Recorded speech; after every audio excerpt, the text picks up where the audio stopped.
It started like any other day, a quick stop for groceries, a moment of peace.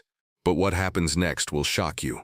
When a racist cop destroys and burns a black veteran's Cybertruck for no reason, what happens 10 minutes later will change everything. Before we get into it, tell me, where in the world are you watching from? Drop your location in the comments, and make sure to hit that like button and subscribe to stay updated. This story is far from over. It was a warm Tuesday afternoon when it all began. What seemed like a simple encounter between a black veteran and a cop on the edge of the city. But by the end of the day, it would unravel into something much darker. Something that would ripple through the streets, stirring up anger and fear, but also igniting a new fight for justice. Jamal Carter, a 42-year-old black man and a decorated war veteran, had just returned from a long shift at the local VA hospital.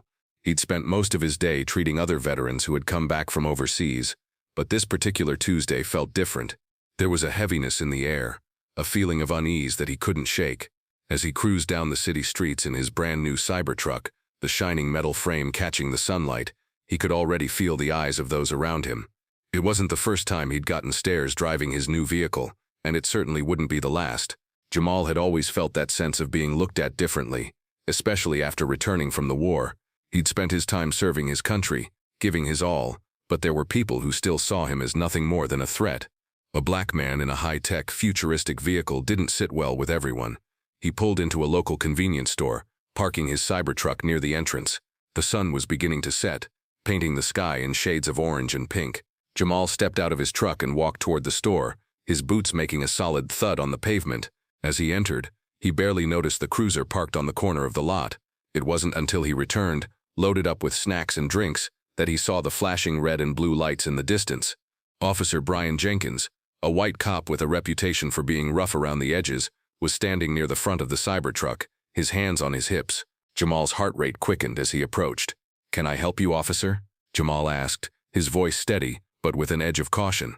"Just wondering what you're doing here," Jenkins replied, his tone dripping with suspicion.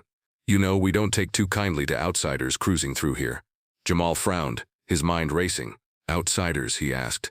"I've lived here for years. This is my neighborhood." Jenkins's eyes narrowed. "Yeah, right. So why are you driving that thing? A flashy car like that in a neighborhood like this? You got a permit for it?" Jamal shook his head. "It's just a truck. It's legal. I don't need a permit to drive through my own neighborhood." The officer's eyes flickered for a moment. "You got a lot of attitude for someone who's just passing through," Jenkins said, taking a step closer.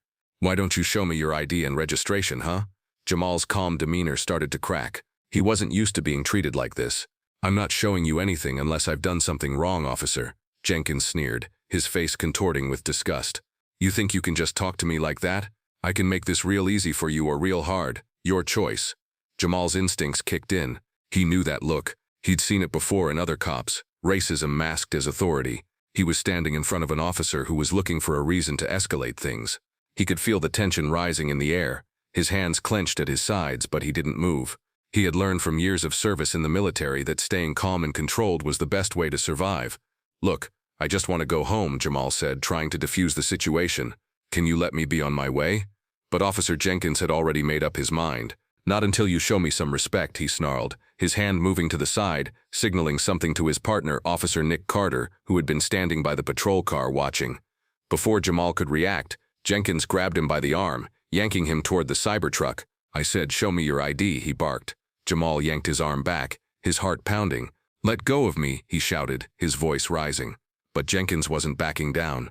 With a sudden force, the officer shoved Jamal against the side of the truck, his face contorted in rage. "You're gonna learn some respect today, boy." The crowd had started to gather, a mix of onlookers who watched in silence, unsure of how to react. Jamal's pulse raced as he struggled to free himself from the officer's grip, but Jenkins was strong, his anger fueling his movements. "I'm not doing anything wrong," Jamal yelled, but his voice was drowned out by the sound of sirens approaching in the distance. Officer Carter, who had been standing by, joined his partner, grabbing hold of Jamal's other arm. The two officers together began to drag Jamal toward the patrol car, their voices becoming muffled by the noise of the crowd. "You're making this worse for yourself," Carter sneered. Jenkins stepped back for a moment, his hand on his radio. "Get the fire extinguisher. We need to make an example of him." Jamal's heart sank. He knew this wasn't just about a traffic stop anymore. The officers had crossed a line, and now it seemed like they wanted to destroy his life. The crowd watched in horror as the situation escalated further, the officer's aggression only heightening. And then, just as quickly as the situation had intensified, it happened. Without any warning, the officers pulled out a canister of accelerant from their squad car and began pouring it over Jamal's Cybertruck. "No! Stop!" Jamal screamed, struggling to break free, but it was too late. The officers threw a match onto the truck, and within seconds, the beautiful Cybertruck was engulfed in flames. The crowd gasped, a collective shock rippling through the air as the fire consumed the vehicle. The officers stood back, their faces twisted with satisfaction as the flames rose higher, eating away at Jamal's truck.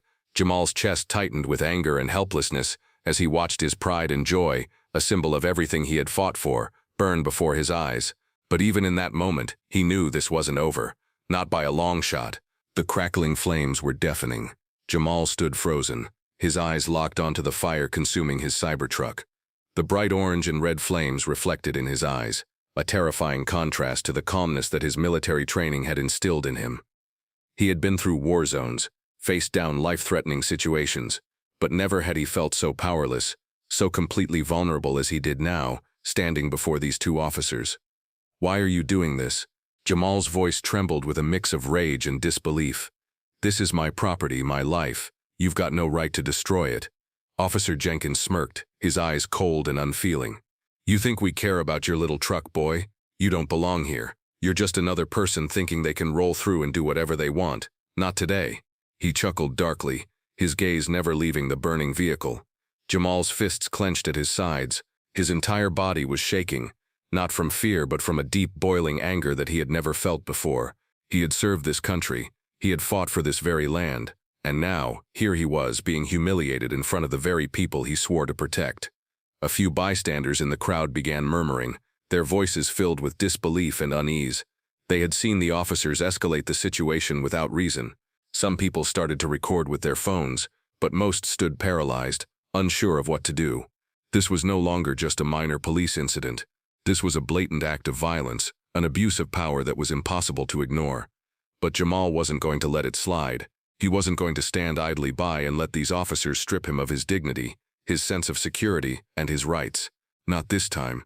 You've made a huge mistake," Jamal growled, his voice cutting through the tension in the air. "You don't get to do this to me, to anyone.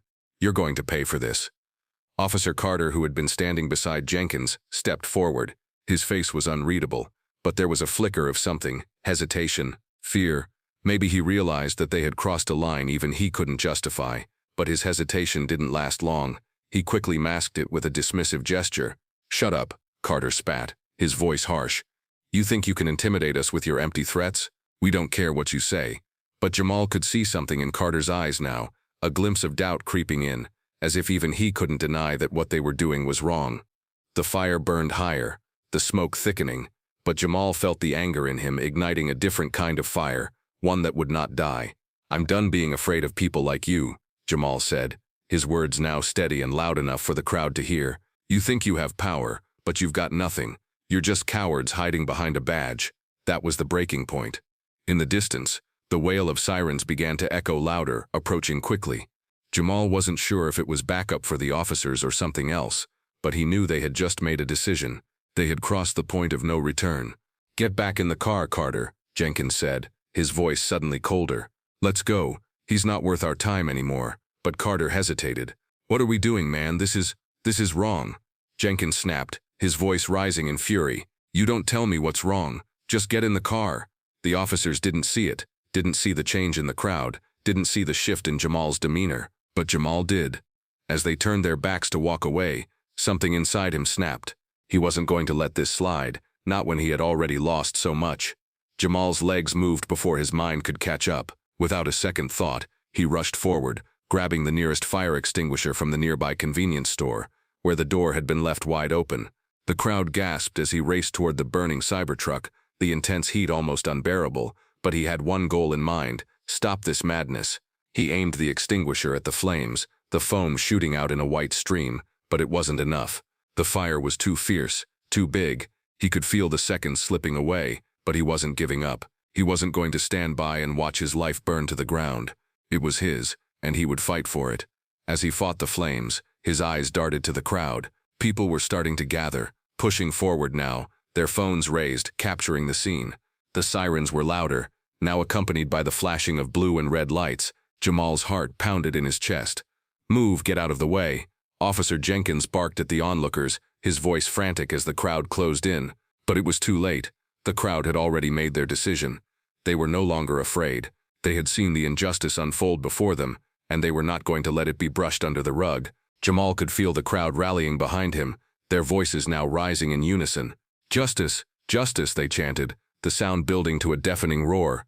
The officers were starting to panic, their power slipping from their hands as the scene unfolded.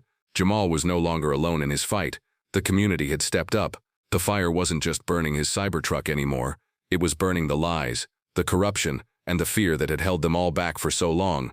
As the sirens grew closer, Jamal turned back to the officers, his voice steady but filled with a new kind of resolve. "You wanted to destroy me. I'll show you what happens when you mess with the wrong person." And then, just as the fire was starting to consume everything in its path, the world seemed to shift.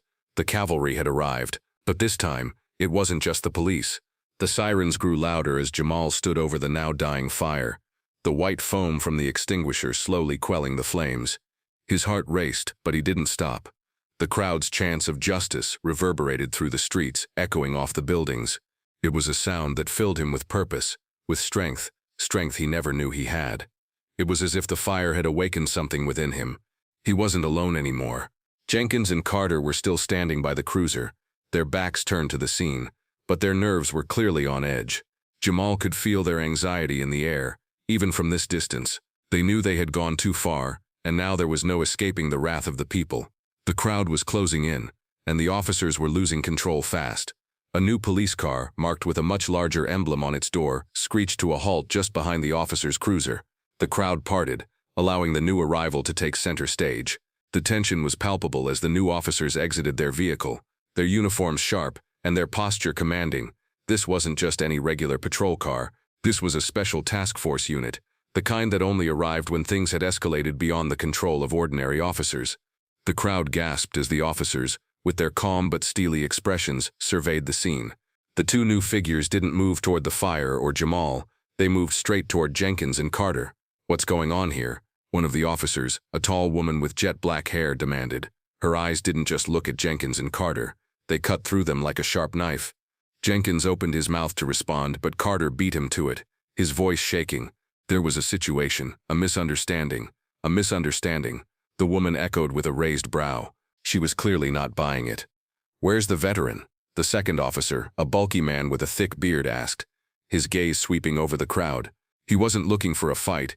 He was scanning for the man responsible for the commotion. "He's the one who started all of this," Jenkins said quickly, his voice desperate to justify his actions. "He was uncooperative, and uncooperative." The woman interrupted, her voice stern but controlled. "You've just burned his property to the ground, and you've done it in front of a crowd that's filming everything. You know how bad this looks, right?" The crowd, emboldened by the arrival of the new officers, began murmuring. Jamal could feel the heat of their stares as they watched everything unfold, their energy growing with each passing second. They weren't afraid anymore. The officers couldn't hide behind their badges anymore. They were cornered. Jamal stepped forward from the truck, his heart still pounding in his chest. His legs were sore from the adrenaline rush, but he knew he had to stand tall. He had to be strong for himself, for the people watching, and for the justice that was long overdue. "I'm the one you've been looking for," Jamal said, his voice loud enough for everyone to hear, especially the officers.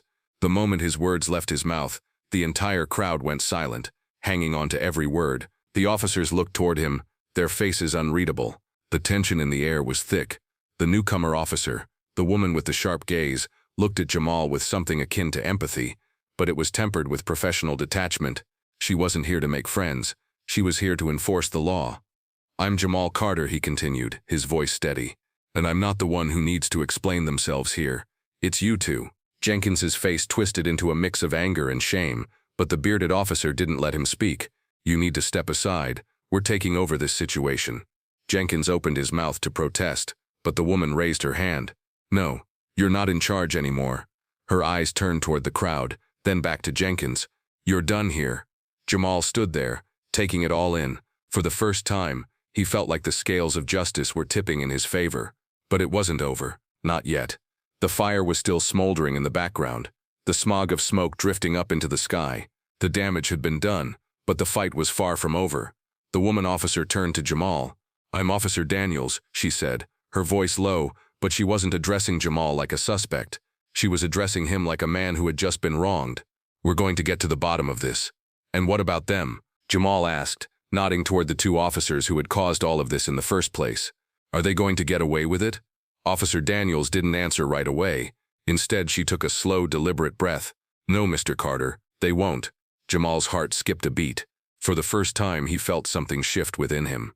It wasn't fear. It wasn't anger either. It was hope. Maybe, just maybe, things were going to change. He stepped forward, his eyes never leaving Officer Daniels. "This doesn't end here. You don't get to burn my property and walk away like nothing happened. I'll make sure everyone knows what you've done." Officer Daniels gave a slight nod. "I'm going to make sure that doesn't happen again." The situation wasn't over by a long shot. There was still the question of what would happen to Jenkins and Carter. What would the investigation reveal? Would Jamal ever see justice for what had happened to him? Could he really trust the system? But for now, Jamal wasn't focused on those questions. He was focused on one thing, the fire that had been lit inside him. It wasn't just the flames that had consumed his Cybertruck. It was something deeper, something that would burn long after the ashes had settled. The crowd was watching. They were with him. And this was just the beginning. The tension lingered in the air long after the crowd had started to disperse. Jamal stood near the remains of his Cybertruck, the faint smell of burnt metal and plastic still heavy in the air. Officer Daniels, now in charge of the scene, was speaking with a few other officers who had arrived as backup. She had already secured the area, directing officers to speak with witnesses and collect evidence. Jenkins and Carter were quietly led to a police vehicle, their faces grim and devoid of the bravado they had displayed earlier. Their hands were cuffed behind their backs. Jamal couldn't help but feel a sense of vindication seeing them in restraints, but he knew that this was only the beginning. There was still the matter of accountability, and Jamal wasn't about to let up. As he walked away from the burnt wreckage of his truck, Jamal's phone buzzed in his pocket. He pulled it out, glancing at the screen. It was a news notification. Racist police officers under investigation after burning black veterans' Cybertruck protests erupt. The article went on to describe the incident in detail, showing snippets of witness statements and a few shaky videos from bystanders. Jamal didn't know whether to feel relieved or overwhelmed. This was bigger than just him now. The truth was coming out, but there was no guarantee it would lead to the change that so many were hoping for. His thoughts were interrupted by a voice calling out to him. "Jamal." He turned to see Officer Daniels walking toward him. She had a serious but determined look on her face. She stopped a few feet away from him, glancing at the wreckage of the Cybertruck before making eye contact. "You did the right thing," she said, her voice calm but firm. "I know this hasn't been easy, but you've given us the evidence we need to move forward with an investigation.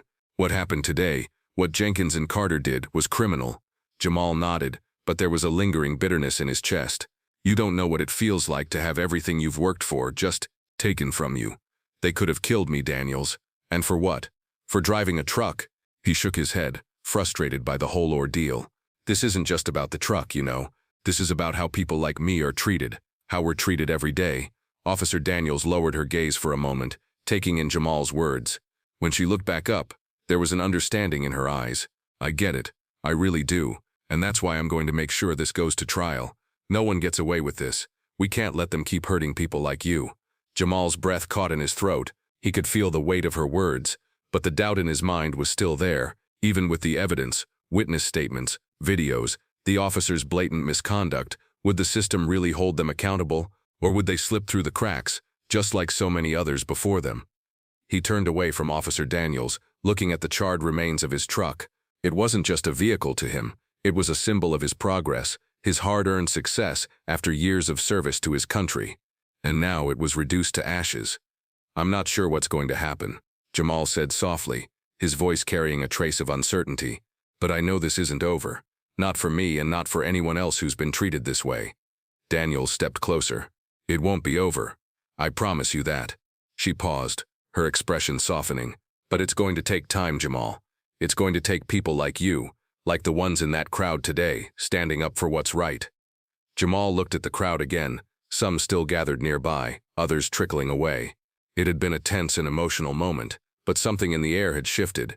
They weren't just bystanders anymore. They were a part of the fight. As Jamal glanced back at Officer Daniels, He saw the faintest hint of a smile. It wasn't much, but it was enough to give him a flicker of hope. "I'm going to make sure people know what happened here," Jamal said, "and I'm not stopping until they do." Daniels nodded. "That's the spirit. But let's get you out of here for now. The fire's been controlled, but we need to take a statement from you. There's a lot more that still needs to be done." Jamal agreed, but his mind was racing. Even though the officers who had caused this chaos were now in custody, the true test would be in the coming days, weeks, and months. Would the media coverage keep the pressure on the investigation? Would the public continue to demand justice for him and others like him? As he walked with Daniels toward the waiting police car, Jamal couldn't help but feel a mix of emotions: anger, fear, hope. The road ahead was long, but this fight, his fight, was far from over, and the truth, however difficult it was to face, would not be buried. He could feel it in his bones. The truth was finally coming to light, and the truth would change everything. The following days were a blur for Jamal. News outlets were buzzing with the story of his Cybertruck being burned by the two rogue officers, and the community had rallied behind him in a way he never expected. His phone buzzed constantly with messages from friends, family, and even strangers offering support. He had become the face of something much larger than just the destruction of his truck. It was a movement, a call for justice that had resonated across the city and beyond. Jamal was approached by reporters and his story was shared on social media, sparking heated debates about police brutality, racism, and the abuse of power. It felt surreal, watching the events unfold on his screen, seeing his own pain and frustration turn into something that others were now fighting for. But despite the growing support, Jamal knew the hardest part was yet to come. The officers who had torched his truck still had to face consequences, and the battle for justice had only just begun. Officer Daniels kept her promise. She was relentless in her pursuit of the truth, pushing for an internal investigation that went all the way to the top. Jenkins and Carter were placed on administrative leave while the investigation into their actions proceeded. Jamal wasn't sure what would happen in the end, but he was determined to see it through. He would not be silenced. His fight had become much more than just about his own pain. It was about holding the system accountable and ensuring that something like this could never happen again. One evening, a week after the fire, Jamal stood on the steps of his apartment building, staring out at the skyline. The city, so alive and full of promise, seemed to reflect the same contradictions he had always felt. He had served his country, done everything he could to protect it, but it still felt as though he had never truly been accepted. His entire life, he had been forced to fight against an invisible enemy, one that never wore a uniform, but still had the power to destroy everything he worked for. He had fought for this country, but it wasn't until now, when his truck was burned and his rights stripped away, that he truly understood the fight was never just about one man. It was about all of them, those who had been overlooked, oppressed, and silenced. The door behind him creaked open. It was Sophia Grant, the journalist who had covered the story from the very beginning. She had become a steadfast ally, giving Jamal a platform to tell his story and rally others to the cause. "Got a minute?" she asked, her voice warm and familiar. Jamal turned to face her, a tired but grateful smile crossing his face. "Yeah, come on out. I'm just taking it all in." Sophia stepped out, her expression serious. She had been tracking the investigation closely, but something in her eyes told Jamal that there was more to come. "I just got off the phone with the DA's office," she said, her voice tinged with excitement. "They've decided to charge both Jenkins and Carter with felony arson and civil rights violations." Jamal's heart skipped a beat. He hadn't expected it to happen so quickly. He had hoped, but this felt surreal. "Wait," Sophia nodded, a small smile breaking through. "It's happening, Jamal. The investigation was thorough, and the evidence is irrefutable. These guys won't get away with it." A wave of emotion hit Jamal like a freight train. He had always known that the system was stacked against him, that the odds were never in his favor. But now, for the first time in his life, it felt as though the system was finally working for him. For the first time, the weight of the injustice was starting to lift, and the possibility of real change felt within reach. He inhaled deeply, the cool evening air filling his lungs. "So it's real. This isn't just a dream." Sophia's smile widened. "It's real. It's happening. And you're the one who made it happen." Jamal shook his head. "I didn't do this alone. It was the people, everyone who stood with me.